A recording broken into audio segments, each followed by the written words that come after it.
Поселок Дача-Су спустя 10 дней после трагедии спасатели уже завершили основные работы.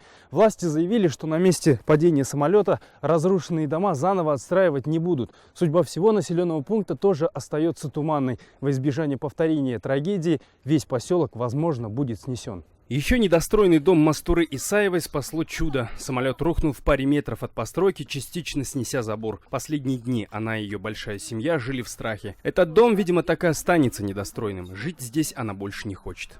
Перееду обязательно. Это место для меня стало кладбищем. Из дома выходить не хотим. Моя семья и соседи готовы хоть сегодня отсюда уехать, если нам землю дадут. Большинство жителей поселка тоже не горят желанием здесь оставаться. Говорят, уехали бы и раньше, но для того, чтобы переехать поближе к городу, нужно много денег, которых у них просто нет. Теперь же, после всего случившегося, жители надеются, что государство выделит им земельные участки. Пускай нам землю дает, мы сами обустроимся там. Почему государство не обеспечивает нас? До трагедии тоже думали, потому что здесь, во-первых, нету никакого учет не дают. Нам просто трудно, обустроиться куда-нибудь. Больницу тоже надо, учет спрашивают. Мы просто не существуем, так сказать, да. Запах топлива сильный, дышать тяжело. Дети, когда видят самолет, теперь от страха домой забегают. Хотя раньше всегда радовались, когда самолеты пролетали.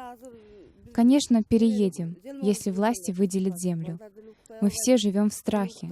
Даже взрослые люди боятся, не говорить о детях. Поселка Дача-Су здесь не должно было быть вообще. В 80-е годы участки на этом месте выдавали исключительно под дачное строительство. Во время бурной внутренней миграции после развала Советского Союза владельцы начали сдавать дачи в аренду либо продавать их. Покупателей не пугала опасная близость к аэропорту, менее километра от взлетно-посадочной полосы. В результате вырос целый поселок. Эксперты говорят, что вокруг аэропорта в радиусе 3 километров строить жилье нельзя. Это так называемая санитарно-безопасная зона. Но это профессиональная оценка, а сразу за взлетно-посадочной полосой начинается реальная жизнь, где об опасности не слышали или не отнеслись к предупреждениям серьезно. Горький опыт сегодняшнего дня показывает, что для чего нужна санитарная безопасная зона? Именно в таких случаях, когда по каким-либо техническим причинам самолет, если не может сесть на взлетно-посадочную полосу, он должен иметь возможность осуществить аварийную посадку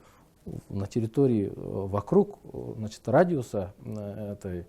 И там, соответственно, мы должны обеспечить отсутствие населенных пунктов. Сегодня власти Кыргызстана о возможном сносе поселка стали говорить неохотно. В правительстве создана специальная комиссия, которая и займется этим вопросом в ближайшее время.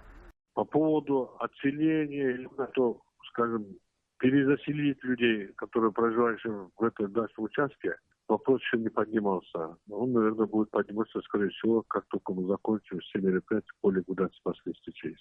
На уровне правительства, наверное, решаться будет вопрос.